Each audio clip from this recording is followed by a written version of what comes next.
মজুত করে রাখা বোমা বিস্ফোরণে উড়ে গেল ঘরের চাল। দক্ষিণ দিনাজপুরের গঙ্গারামপুর থানার ঠ্যাঙাপাড়ার ঘটনা। ঠ্যাঙাপাড়া লক্ষ্মী মন্দির কমিটির অফিস ঘর বলে পরিচিত ঘরের অ্যাসবেস্টারের চালা সম্পূর্ণ উড়ে যায়।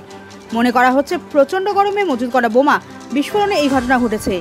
বিস্ফোরণের প্রচণ্ড শব্দে এলাকা কেঁপে ওঠে। খবর পেয়ে ঘটনাস্থলে পৌঁছয় গঙ্গারামপুর থানার পুলিশ ও গঙ্গারামপুর দমকল বাহিনী। যদিও ওই লক্ষ্মী মন্দির কমিটির অফিস ঘর নিয়ে বিতর্ক রয়েছে। স্থানীয় সূত্রে জানা গিয়েছে ওই অফিস ঘরটি দীর্ঘদিন আগে বামফ্রন্টের ছাত্র সংগঠন এসএফআই এর অফিস ছিল। পরবর্তী সময় ওই ঘর তৃণমূল কংগ্রেস দখল করে নেয় বলে জানা গিয়েছে। যদিও বর্তমানে ওই ঘরটি লক্ষ্মী মন্দির কমিটির অফিস ঘর বলেই পরিচিত। দোকানে খবর পেলাম যে একটা ব্লাস্ট হয়েছে।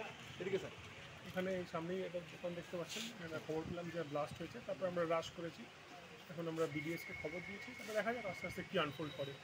কি মনে হচ্ছে স্যার, কি প্রাথমিকভাবে কি পাচ্ছেন আর কি, এটা টু আর্লি টু সে। এখন জাস্ট ঘটনাটা ঘটেছে, কিছু ইনভেস্টিগেশন এখনো হয়নি, হলে বলা যাবে। প্রাইমারিলি আপনাদের কি মনে হচ্ছে বিস্ফোরণটা ভেতর থেকে হয়েছে না বাইরে থেকে কিছু করা? এটা এক্সপার্ট না হলে বলতে হবে না, বিডিএস এর টিম আসে করা যাবে।